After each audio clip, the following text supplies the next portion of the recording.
Well, I'm really excited that Haithem, how do you say your last name? El-Zabri has agreed to come talk to us at this forum. I've known Haithem for, I don't know, probably like 5 or 6 years, maybe more like 8 or 9 years.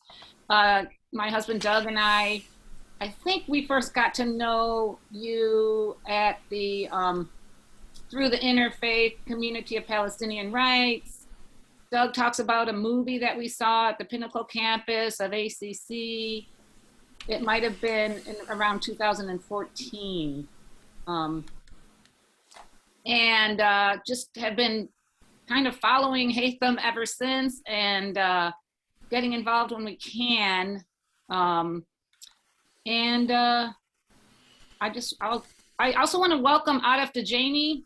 He is from Maryland, and he's been a good friend of my family's for like decades. And he has Palestinian. Back to when you were in Oxford, Ohio. Yeah, don't embarrass me. Let's stop there. But anyway, so Palestinian roots as well, a lot to offer in terms of history and personal experience.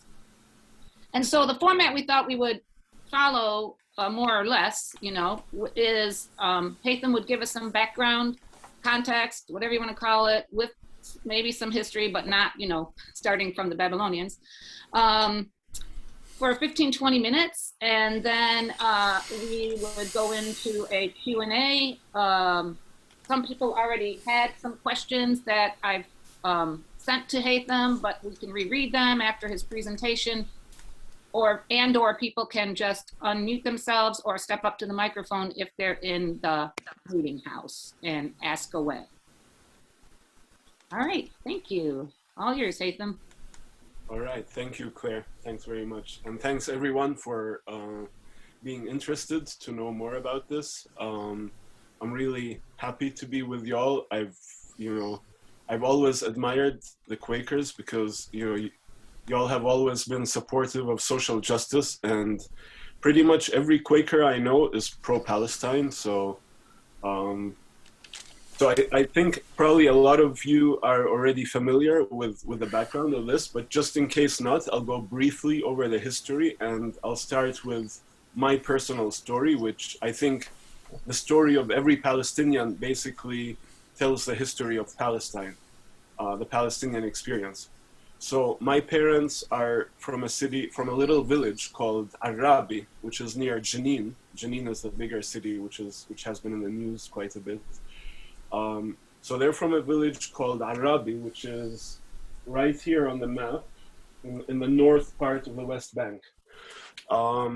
So in 1965, they happened to be they were in the U.S. in the 60s, going to University of Illinois in Champaign, and I was born when they were here, so I'm lucky. That's why I'm able to be a U.S. citizen and travel and even visit Palestine. The only reason I can visit Palestine is because I was born here. If I were born in Palestine, I would be in the diaspora and not allowed to see my country again. But because I was born in the U.S., and I have a U.S. citizenship, I have the privilege to be able to visit Palestine, to visit my village.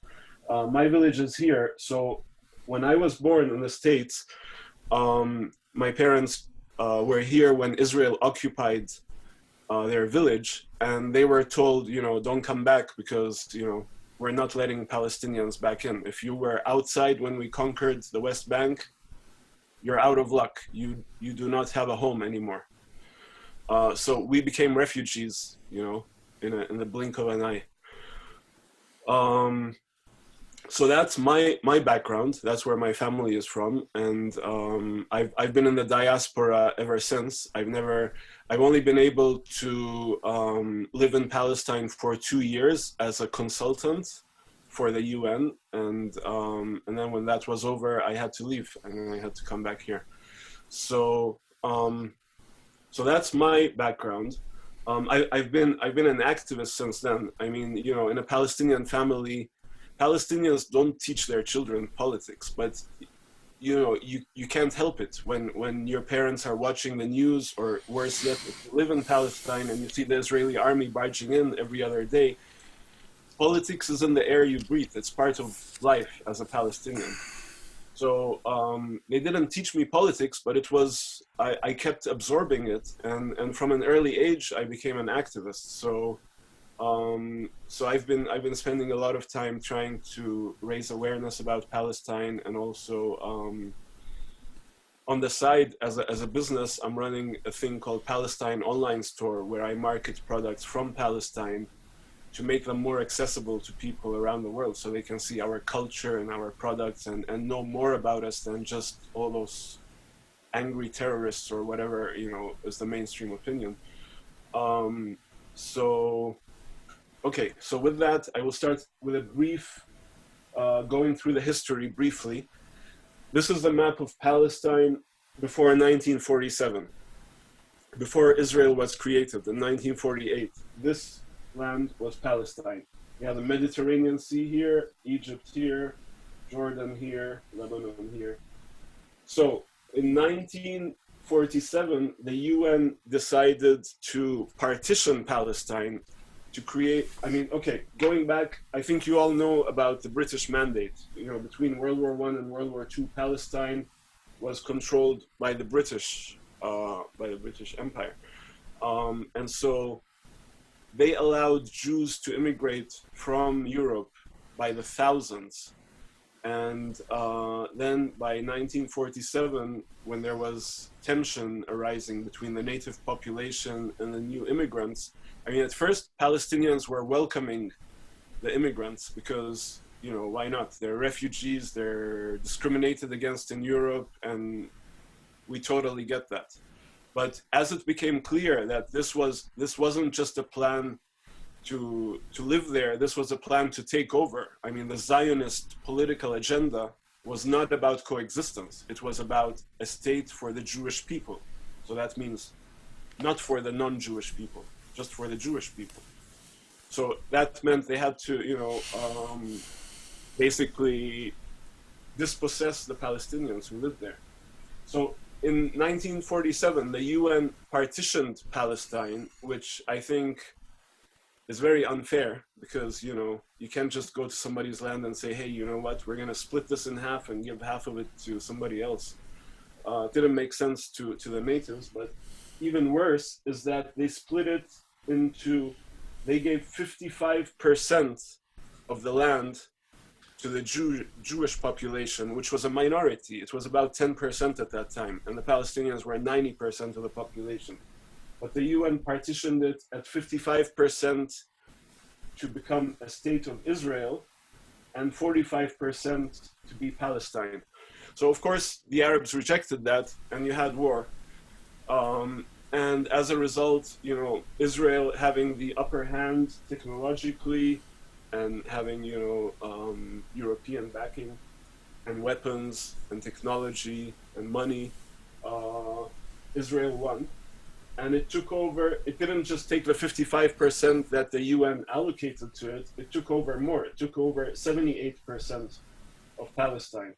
So now all of this is Israel.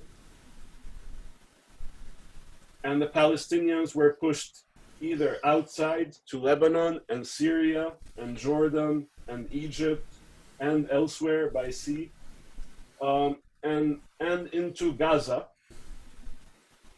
and the West Bank. So this is what happened in 1948. 78% of Palestine suddenly became Israel.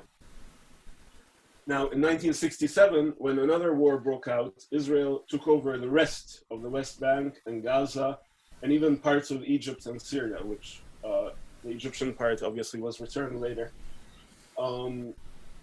So now, going to today, I mean, it hasn't stopped here. The conquest of Palestine has been relentless. And now, well, not, it's well presented, but it's not anything you don't know. Gary, we hear you. Your mic. I'm not muted. Gary, mute. No, I'm sorry. And so now we've been pushed into cantons, pretty much like the Native American reservations here. So now Palestinians are in little pockets, and even to travel from one Palestinian town to another, you have to go through Israeli controlled territory and Israeli checkpoints, military checkpoints. And, you know, even going from one town to another, going to the doctor or to your job in the next town, you don't know. It could be a 10-minute trip, but with the Israeli checkpoint, it could be 5 hours. You could even get shot. You could not make it through, you know? So this is where we are today. It's really a mess. Gaza is under blockade, of course. Yeah, so that's a progression of events in brief. And the things that I'm thinking of addressing briefly today, and we can add to them if, you know, in the Q&A, but history, which we've done. We'll talk a bit about peace, a bit about Gaza and Hamas, a bit about Jerusalem, the new Israeli government, the US role, and our role. So let's move on to peace now. Peace talks. We've been hearing about peace talks forever. The PLO signed the Oslo Accords with Israel in the hope that this would lead to a two-state solution. Of course, this was an illusion, as we now see clearly. Israel, I mean, there never seemed to be a real intention to have a peaceful coexistence. It seems everything Israel has done has been to undermine the possibility of a two-state solution. Everything they've been doing while they're talking about peace and pretending we're having peace negotiations, they've been at the same time expropriating more Palestinian land, destroying more Palestinian homes, demolishing them, killing Palestinians. I mean, there's been all kinds of oppression, even while they talk about peace. They're talking about peace and they're talking about allowing a Palestinian state while they're still taking more and more of it and leaving less for the Palestinians. So the peace talks, in my opinion, have always been a sham. They've been just a smokescreen to enable Israel to keep doing what it's doing while claiming that, hey, we're negotiating, we'll figure it out, just stay out of it. You know, that's my take on it. And I think it's pretty clear that that's what they've been doing. And now you have Israeli politicians who openly say that, you know, all of this is Israel and we have no intention of returning it, including the new prime minister. So that's what I have to say about peace. And you can ask questions when we get to the Q&A if you want to know more about that. Now about Gaza and Hamas, what I'd like to say first is that Gaza, the population of Gaza, which has been under siege since 2006 or 2007, as soon as Hamas got elected, they've been under siege. But Gaza, the population, what's important to know is that the population of Gaza is predominantly refugees who were expelled from here, from beautiful cities like Haifa. Haifa is an amazing city.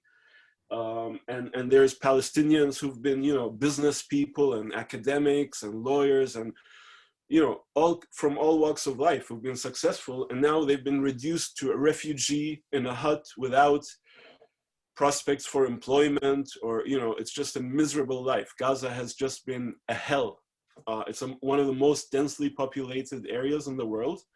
And it's been under a very cruel siege since 2006 or 7. And now Hamas, a lot of people blame this on Hamas, but Hamas is really, and a lot of people describe Hamas as a terrorist organization. I'm sorry, but I strongly disagree with that. I don't think Hamas is a terrorist organization. It's just, it depends where you're coming from. I mean, you can say that, Israel is a bigger terrorist than Hamas. And if you count how many Palestinians Israel has killed in 1 year, in the past year, it's more than Hamas has killed Jews forever since Hamas was created. So, so despite, even though I don't agree with all the tactics that Hamas uses, and when they target civilians, of course that's problematic and it's not acceptable, but Hamas is a resistance organization. And what they're doing, like it's always framed as these are the terrorists and Israel is defending itself. Well, it really depends on where you're looking at it from, because a lot of people, Palestinians, see it as, well, Israel is a terrorist and we're defending ourselves. And I think that is the truth, because Gaza is under occupation, it's under siege. Israel is the occupying power. Israel is the power that's in control. Israel is the one with military weapons and jet planes and, so it's really, I wouldn't even call it a conflict. I mean, it's oppression and resistance. And so Hamas was democratically elected. It was, these elections were described as the most transparent, open, honest elections ever held in the Middle East, in the Arab world. And Hamas won. So it is a legitimate government, whether you like it or not, whether you think they're terrorists or not. They represent the Palestinian people. And the Palestinian people voted for them, in Gaza at least, because they've been pushed into a corner. And the only way is to fight back. And Hamas was the only organization that was fighting back. Whereas the other organizations like Fatah, the leading Palestinian organization, has been co-opted and corrupted to buy into the peace sham, which I think they know. I think even the people in the peace negotiations understand that it's not going anywhere, but they're personally benefiting. They have VIP status in the West Bank. They have nice houses and cars and freedom of movement, unlike the Palestinian population. So the current Palestinian Authority in the West Bank is not representative of the Palestinian people. It is the government that the US wants because they go along with what the US and Israel want. So that's about, and I see Arif was agreeing with that. So yeah, I think a lot of Palestinians would agree with that. That's Gaza and Hamas. So now we're going to move to Jerusalem. Jerusalem was occupied in 1948. Half of Jerusalem was occupied by Israel, and then in 1967 they occupied the rest of it. So that's why there's West Jerusalem and East Jerusalem, and East Jerusalem is predominantly populated by Palestinians. So now what's going on in Jerusalem with with getting those families out of their homes in Sheikh Jarrah. So the story behind that is that Israel is now claiming, let me draw a bigger map first of all.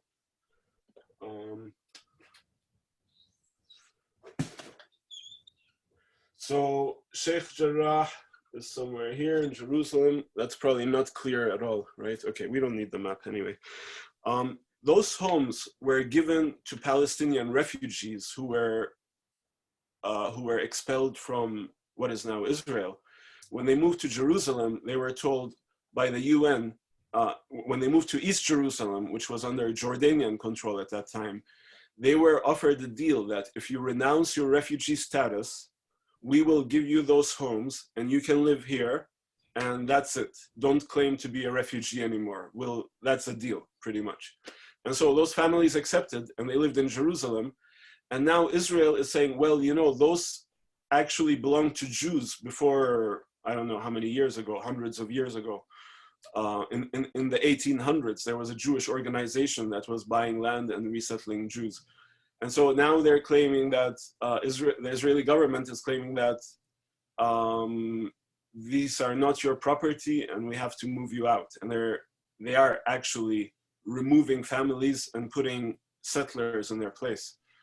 And this is the conflict that's going on now. Those families are saying, no, we're not moving out because, this is the deal we made and we have nowhere to go and these are our homes and we lived here all our lives and, it's obviously not fair.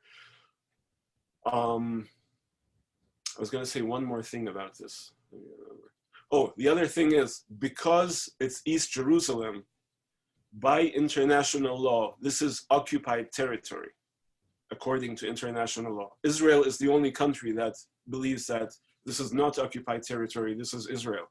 But according to the world and according to the UN, this is territory occupied in 1967. Therefore, Israel does not have legal sovereignty over it. So Israel's courts have no authority to decide who lives in those houses and how the case is resolved. It is not Israel's decision to make.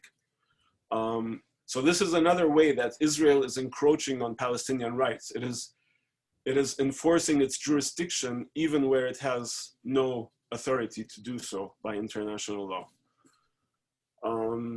Okay, so that's about Jerusalem. Next thing, Israeli government. So the new government, I mean, a lot of people seem relieved now that Netanyahu is gone, because he was seen as a very extremist leader, and he was very, you know, oppressive, aggressive. Well, you know, Naftali Bennett isn't any better. And I think whatever government, whatever leader we have, it really doesn't matter, because Zionist policy is Zionist policy. It has not changed regardless who's been in government. Zionist policy from day one has been to take over all of Palestine, no matter what they say. When you have labor leaders, they say, well, we're gonna talk peace, we're gonna discuss a two-state solution, we're gonna talk about it, blah, blah, blah. But while they do that, they're still following the same Zionist policies of taking more land, building more settlements, expelling more Palestinians. Their actions are the same, their words differ. It's just like, you know, the Democrats and Republicans. Democrats seem softer and nicer, but a lot of times you see the same policies. Under Obama, you saw a lot of the same policies that Trump was carrying out. But people don't notice because they're like, oh, well, Obama is okay. He's not Trump.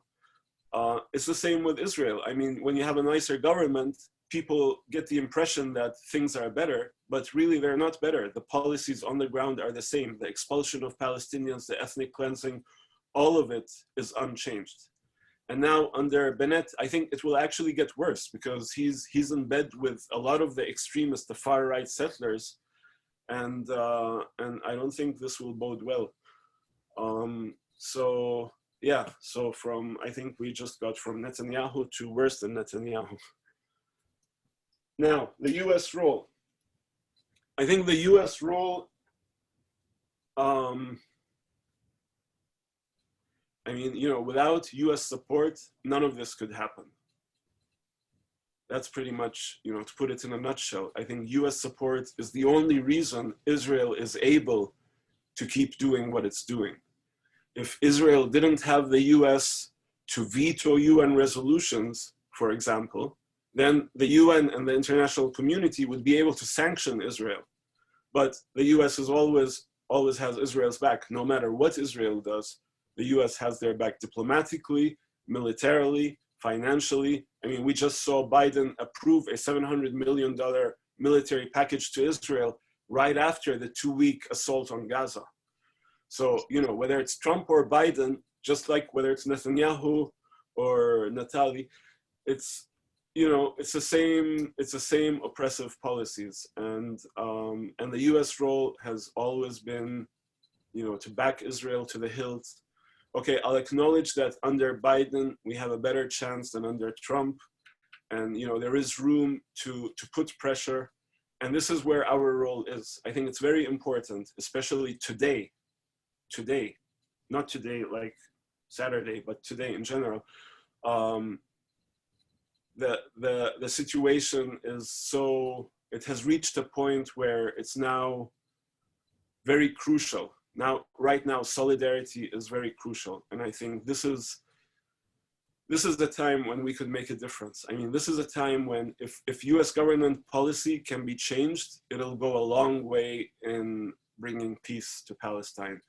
And the peace, one last thing I want to end with is the peace that I envision as a Palestinian. Excuse me.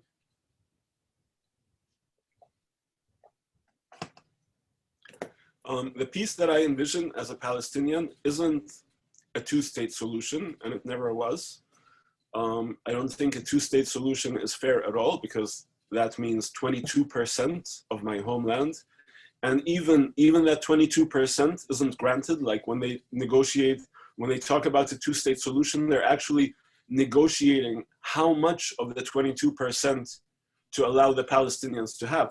Because right now there's so many settlements in the West Bank that it's impossible to remove all those settlers and bring them back to Israel. So now it's a discussion of maybe 50% of the 22%, which is, you know, nonsense. I mean, how can you have a state on those little islands? So a two-state solution is really nonsense. The only solution that is based on justice and peace and equality is equality. I mean, it is to have equal rights. You know, we're equal humans. We should have equal rights. The way it is right now is our rights are so unequal, it's obscene. Because, like I told you, I'm Palestinian and I'm not allowed to visit my village, except only because I'm an American, I'm allowed, but otherwise I'm not allowed. Whereas a Jewish person, and even as an American, I can't move there and live there. I can only go there as a tourist. Whereas an American Jew who's never been to Palestine or Israel, who's never had any connection with it, who's lived all his life in the US or Europe, he could just, you know, get on a plane and go to Tel Aviv and say, I'm here, I'm Jewish, give me Israeli citizenship. And immediately they will have an Israeli passport, they will have government assistance to get a home, probably a home stolen on stolen Palestinian land in the West Bank, because they subsidize that to encourage more Jews to move there. So, you know, this Jew gets all those rights, citizenship, protection, money, housing on my land, while I'm not allowed to even live there or visit there. So this is the inequality we have today. And what I, as a Palestinian, I'm asking for as a solution is to have equality, equal rights, one man, one vote. Whether you're Jewish, Christian, Muslim, Palestinian, non-Palestinian, European, a Polish immigrant who came 20 years ago or whatever, they should not have more rights. Everyone should have equal rights. And I think it is doable because this is how it was in Palestine before Zionism. In the 1800s, we had Palestinian Jews, Muslims, and Christians. They were all Palestinian. They were all living together. They were all neighbors and friends and families and intermarried. And there was never any problem of religion. It was never a religious problem. It's only been a problem of colonialism, of, you know, the politics of Zionism, of conquest, of discrimination, of supremacy. I mean, basically, Israel is a state of racial supremacy, and that's what it's about. And so the only solution is to end the racial supremacy. And I will leave it there for Q&A. Thank you. Hey, this is Renee, and I'm listening to you. And of course, you know, you're in America and you're talking about equality. I'm a Black woman, so I won't say anything else about that. But I'm trying to figure out, I do have another question that I want you to address at some point. Is as you've been talking, I've been looking online and I just keep seeing that Hamas feels that Israel has no right to exist. And so I'm wondering what your solution looks like. Does it look more like the United States of the Palestinian Israeli territory? What does your solution, if not a two-state solution, what does it look like? Are you all Israelis? Are you all Palestinians? What's that going to look like? And please address the statement that Israel has no right to exist. Okay. Well, I would agree with Hamas that Israel doesn't have a right to exist. And I'll explain that. I mean, a lot of people react to it as though it means let's throw the Jews into the sea, which is not what it means at all. Israel has no right to exist because it is, I mean, it was first of all, it's land theft. So of course, a thief has no right to whatever they stole. But also what we mean when we say it has no right to exist is it has no right to exist in its current form as a state based on racial supremacy. That has no right to exist, is what we're saying. What we do envision, not just myself, but I think most Palestinians, is, like I said, a state for everyone with equal rights where we can all coexist. Now, the name doesn't matter, Israel, Palestine, and you name, you know, the deceased Libyan leader, Muammar Gaddafi, actually invented the name.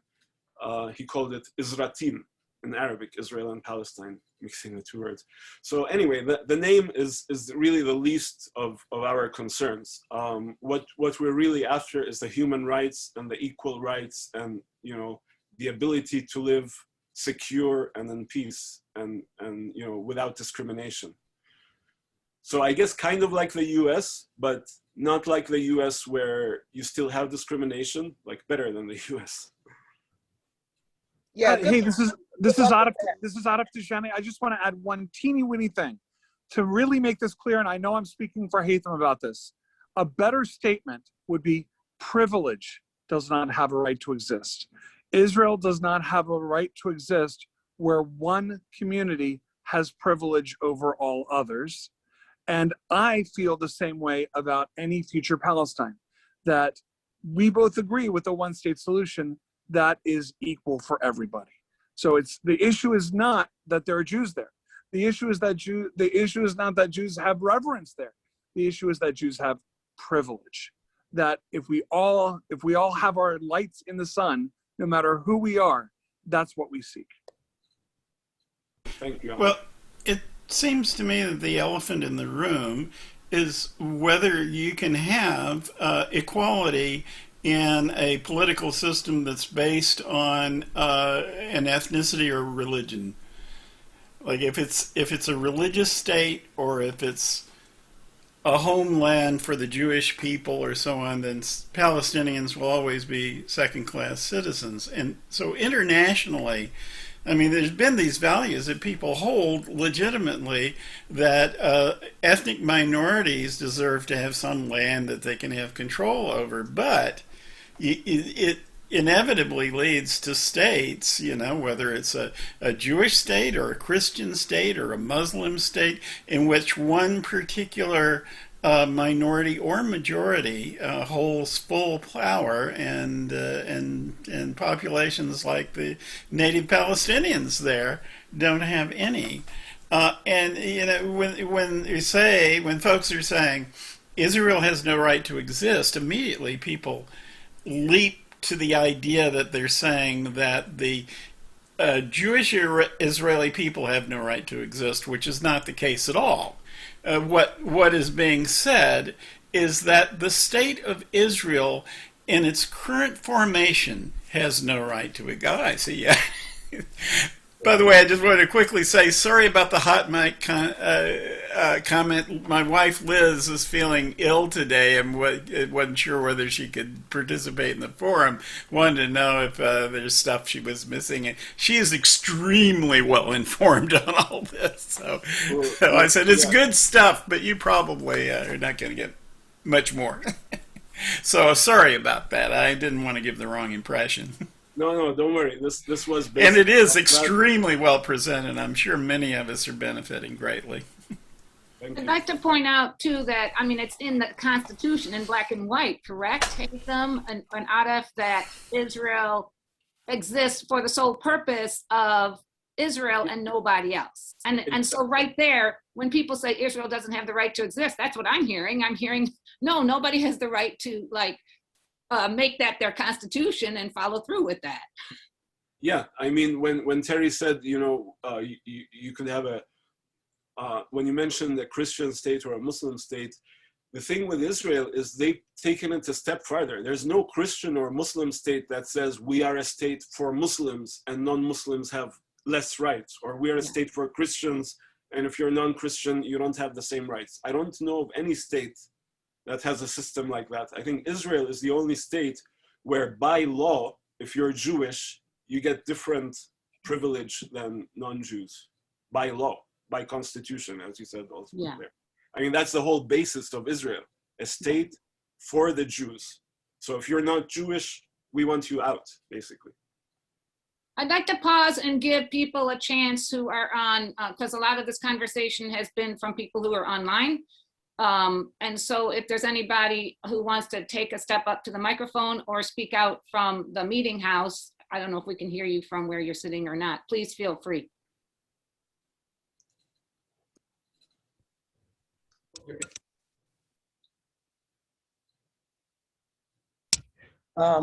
Yeah, all right. It seems fairly obvious that the long-range policy of Israel is genocide of Palestinians. As such, it's incumbent on us as Americans to advocate that our government cease providing them military aid to conduct this genocide. However, it is not clear to me that that would stop the genocide. It would certainly impede it, but it's not clear that it would stop it. And so far, the behavior of the Palestinians in resisting the genocide has not been effective. What more effective means could the Palestinians use than the ones they have been using to resist their genocide? Thank you. I'm glad you used that word, genocide, and I'm surprised I haven't used it in my whole presentation, because that is actually what it is. It is a slow genocide. And I think, well, I would say the resistance it's not a total failure. I feel that, you know, Hamas showed Israel that, you know, you can't just have unlimited aggression unchecked. There is a point when we will fire rockets, like when they assaulted Al-Aqsa Mosque. So I think the resistance has some teeth, you know, not enough, but I think the bigger way to tackle this is the BDS movement, boycott, divestment, and sanctions. And so I think the most important thing is to sanction Israel. And if the US, although you know, ending US support won't necessarily suddenly end all Israeli aggression, like you said, it would impede it, but it would impede it significantly. I mean, that's the main source of support for Israel. It would at least, you know, bring it down to a point where negotiations for peace can be serious rather than just, you know, right now they're not serious at all. So I think also Europe kind of follows the footsteps of the US in general. I mean, a lot of the time, especially regarding Middle East policy. So I think if US support is reduced, I think European support will also possibly be reduced, because a lot of European support is usually due to US pressure, I think. But I can't really think of a good answer. I don't know what it would take, but I think we need to do everything we can. And I think boycott is one of the most important tools at our disposal at this time, to boycott Israeli products, to ask our churches, our universities, any institutions to boycott Israeli products or American products that benefit from the occupation, like Hewlett-Packard, which supplies biometric reading devices so that Palestinians going through the checkpoint can be identified without even, you know, just by getting a photo of them. Things like that. So HP is on the boycott list, and there's been a movement asking churches not to buy HP equipment, and that has made a dent. I mean, things like this affect corporations and institutions, and you know, and when big institutions, when big churches like the Presbyterian Church supported boycott, that makes a difference. I mean, that brings attention. I don't know how to express myself better, but I think, yeah, basically BDS is our tool of choice, and pushing our representatives. I think we need to be calling our representatives. Here in Texas, they're all pro-Israel, but still, if they keep hearing from us, if they keep hearing people calling them and saying, hey, you know, I'm not for this, and this does not represent what I want, the more they hear about it, the more we can bring change. I mean, it's a slow process, but I can't think of any better answer. I don't know if Arif or anyone else wants to add to that. Yeah. Let me just creep in real quick. I put a link in the chat to a page from the American Friends Service Committee explaining their support for BDS, and it's a good, straightforward explanation, and it's also from a Quaker perspective. I think you would. I think everybody here would probably find that helpful. Great. Adaf, did you have something you wanted to add about that?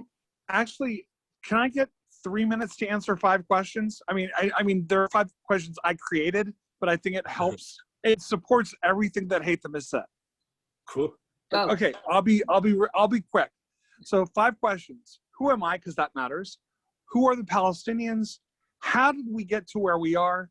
What do we want? And how will we get there? Because I think those 5 questions pretty much get it all. Who am I? I am a pure mutt, 100% mutt. On my mother's side, I'm descended from 10 of my ancestors were passengers on the Mayflower. My mother was born in St. Louis, Missouri, the same town that Claire's father was born. Fun fact. On my dad's side, my dad's family has lived in the city of Jerusalem, the old city of Jerusalem, continuously for 500 years to the present day. My dad was born in Haithem, grew up in Jaffa. We grew oranges. On the other side, my stepmother is from Bir Zayt. They were very active with the university there. And my stepmother, fun fact, went to the Friends School in Ramallah. So I'm connected to the Friends as well. So that, I'll just stop there with that. Oh, and just to show how far my family goes back, my grandfather studied law at the University of Constantinople because it was not yet called Istanbul. Who are the Palestinians? Palestinians are an extremely diverse people. That's the part that is often missed. There are 3 classical strata to Palestinian society, and it's reflected in our dialect and accents. We have the Medini, the urbanites. We have the Fellahin, who are the rural people who work the land because the desert was already bloomed before the immigrants got there. And the Badawi are the people who were nomadic, where they're called Bedouins today. We have 6 Abrahamic faith communities between the Jordan River and the Mediterranean Sea. Baha'is, Samaritans, Druze, Muslims, Christians, and Jews. It rhymes that way, it sounds good. Those Samaritans who are now coming in, the Samaritans speak Aramaic, Arabic, and Hebrew. They are natural bridge builders. And so I'm very proud as a Palestinian that the tent is open for everybody. Okay, so how did we get where we want? No different from India and Pakistan, no different from Lebanon, no different from Rwanda and Burundi. The way that colonial powers work is they divide and conquer. They divided people in Palestine. They divided people in the Indian subcontinent. They elevated the Maronite Catholics over everybody else. And Lebanon is a very diverse community on its own, but they came together happily.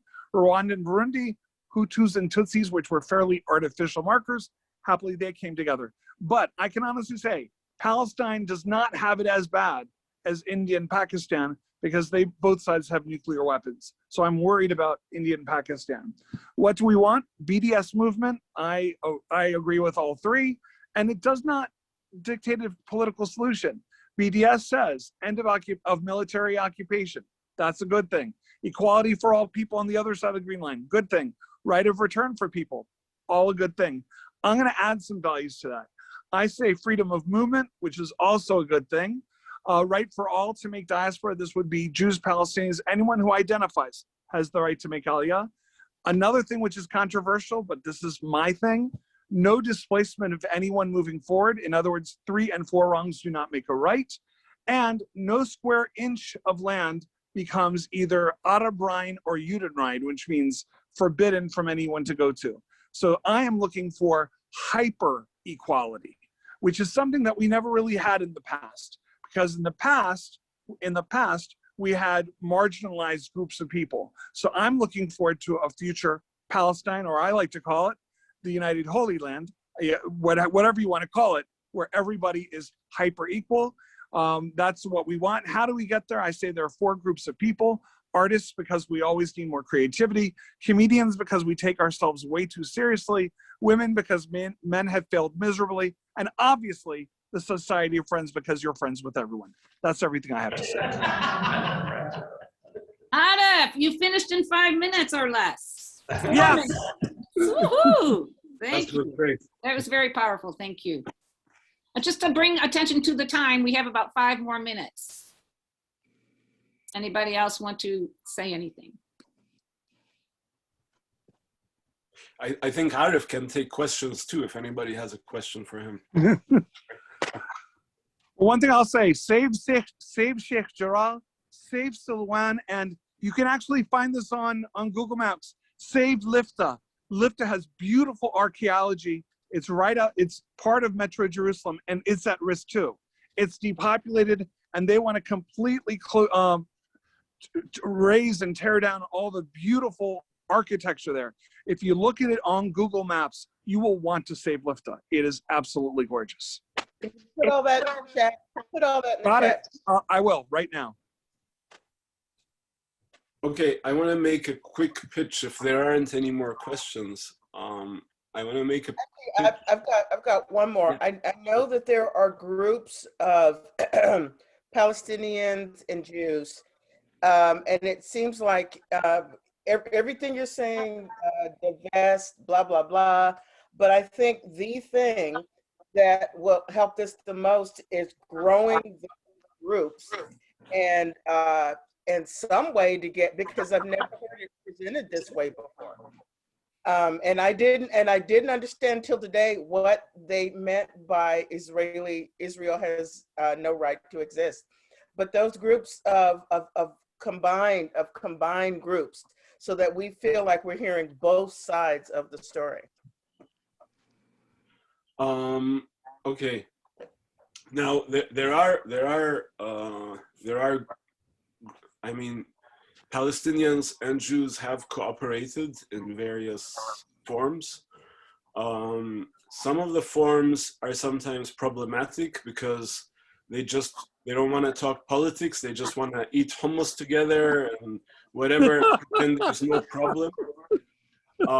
And so that is unhelpful. I think that's just like to show that, hey, we're okay. There's no problem. It kind of reduces the. So refer to those, okay. And then there's other groups where they are all about social justice. I have a lot of Jewish friends who are anti-Zionist, and we work together for the liberation of Palestine. And one of those groups has a chapter here in Austin. It's Jewish Voice for Peace. They have chapters all over the US. So there's a lot of Jews who are working for social justice and the liberation of Palestine. And those are my allies. We do work together. We have a lot of partnerships. And so, but I want to comment something about both sides. When you say both sides, I know that you meant that innocently, but it is a problematic term because it suggests that, there are two sides that are in conflict and both sides need to sort it out and stop it. Okay, there's no both sides. When you have an oppressor and an oppressed, we shouldn't talk about both sides. We should talk about the oppressor and the oppressed. And so we need to hear from the oppressed. We can't say we want to hear equally because, the oppressor probably has a correct, I don't know. I just feel, I feel that both sides has been used a lot to obfuscate what is really going on. I hear you. I'm Black, so, you're just talking to the choir here. Yeah. Happy Juneteenth, by the way. Yeah. And I love how Haithem says y'all, which totally makes him a Palestinian Texan. All right. One thing y'all can do is talk to your friends, talk about Palestine. And a friend of mine, a really good friend of mine in Houston, who is a Quaker, actually wrote a book about this. And here it is. It's called When They Speak Israel, A Guide to Clarity in Conversations About Israel. So this basically deals with all the myths and all the propaganda that the Israeli side brings to the table and how to respond to it. And his name is Alex McDonald. He's based in Houston. So you can look that up and check it out if you're interested. And you can always reach me if you have any more questions. I'm going to put my email in the chat real quick too. Or you can reach me through Claire, obviously. I guess that's it. Unless. Okay. Anybody else? Last minute words. It is 10 till the hour. So. I host a Facebook page called Binational State Palestine Israel to bring people together. We have 400 people in the group from all over the world. So we are trying, and there is larger and larger groups of Jews, both on the ground and in the United States, who support a binational state. The difference between a binational state and a one-state solution, one-state solution means that the majority rules at the expense of the minority. Binational state means that you celebrate diversity and inclusion. You want to put that in the chat? Yeah, I'll put in the chat. And the best example of that is New Zealand. New Zealand was slated to be a province of Australia. The reason they became an independent country is early on they made peace with the ethnic Maori. And so their country is called simultaneously New Zealand and Aotearoa, and their national anthem is bilingual in Maori and in English. And that's the direction that I want to see. That if you want to call it Palestine in Arabic and Israel in Hebrew, there's no problem with that because it's the same thing. Cool. Well, thank you very much, everyone, for attending and participating.